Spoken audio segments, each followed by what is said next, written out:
Hello subscribers, this is आके knowledge exam में आप सभी का फिर से स्वागत है। आज हम फाइलम सीरीज़ में फाइलम टिनोफोरा को डिस्कस करेंगे। सो बिना टाइम वेस्ट किए चलिए शुरू करते हैं। सबसे पहली बात, फाइलम टिनोफोरा के मेंबर्स को हम सी गूसबेरीज, कोम जेलीस या सी वॉलनट्स के नाम से भी जानते हैं। ठीक है, नेक्स्ट पॉइंट देखते हैं कि इनके मेंबर्स के अंदर निमैटोब्लास्ट या निमैटोसिस्ट एब्सेंट होता है। ठीक है, इसीलिए हम इनके मेंबर्स को क्या कहते हैं, एनिडेरियंस। याद है जब हमने सीलियन ट्रेटा पढ़ा था तो उसमें मैंने बताया था निमैटोसिस्ट एक यूनिक फीचर है सीलियन ट्रेटा का, उसे हम क्या कहते थे, निडेरियंस भी कहते थे। उसी तरीके से यहाँ पर ये चीज़ें एब्सेंट है, इसीलिए हम इनको एनिडेरियंस भी कहते हैं।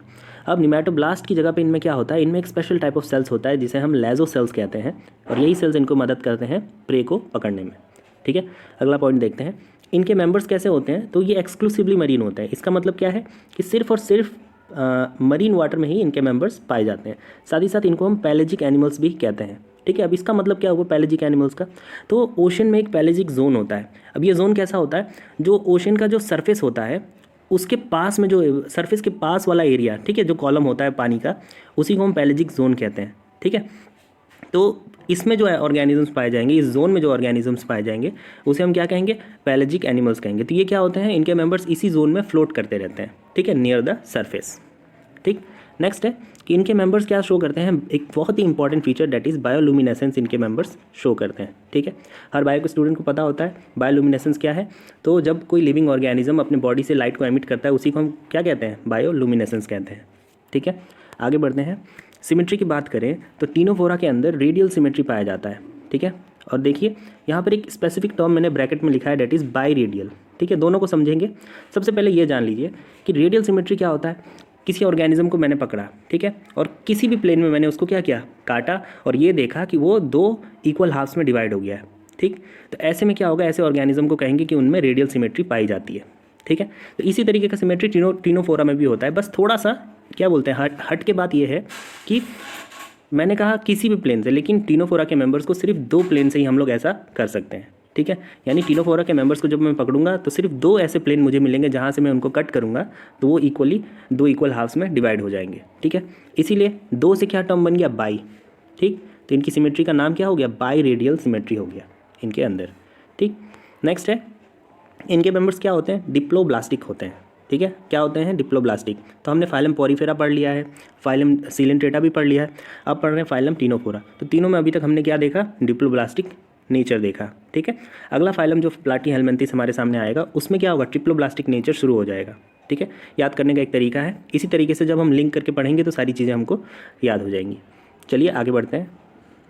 नेक्स्ट है, टिनोफोरा के मेंबर्स के अंदर लोकोमोशन कैसे होता है, तो भाई वो होता है 8 सिलियरी कोम प्लेट्स की हेल्प से, जो इनके बॉडी की सरफेस पर पाया जाता है। याद रखना हमें क्या है, 8 सिलियरी कोम प्लेट्स की मदद से ये लोग लोकोमोशन करते हैं।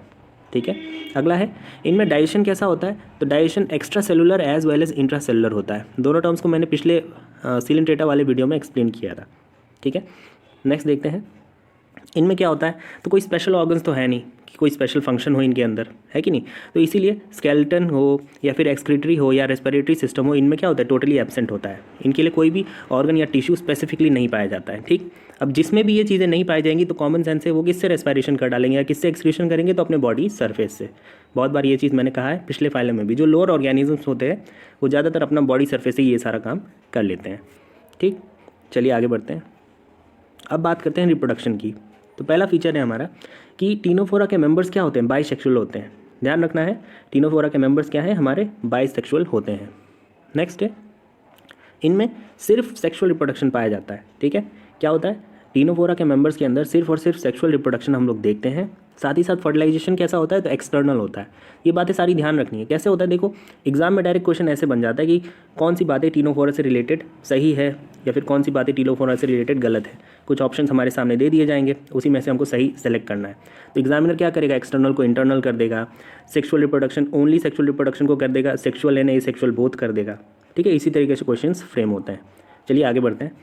अब देखिए इसमें क्या है, टिनोफोरा के मेंबर्स के अंदर जो रिप्रोडक्शन हो रहा है उसमें डेवलपमेंट उनका इनडायरेक्ट टाइप का है। ठीक है, इनडायरेक्ट कहीं भी अगर आता है तो उसमें क्या होगा, लार्वल स्टेजेस इन्वॉल्व होंगी।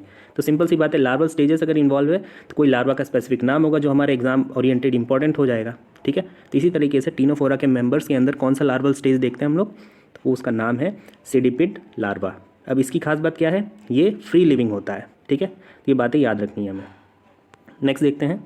अब बात करेंगे टीनोफोरा के कुछ इंपॉर्टेंट एग्जाम्पल्स की। जैसे पहला एग्जाम्पल है हमारा प्लूरोब्राकिया, एनसीईआरटी में भी दिया गया है, ठीक है, इसका डायग्राम भी एनसीईआरटी में लोग देख सकते हैं।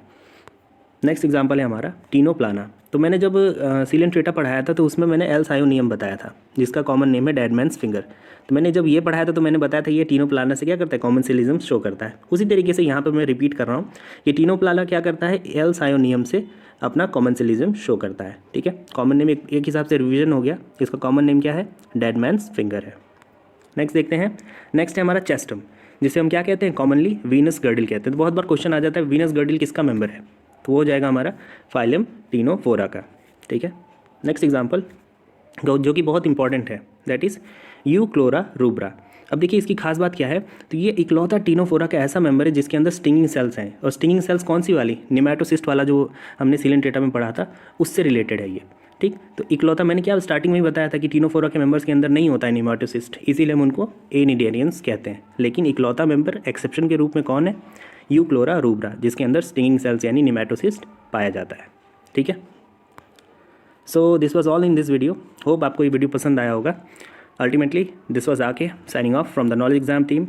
Thanks for watching.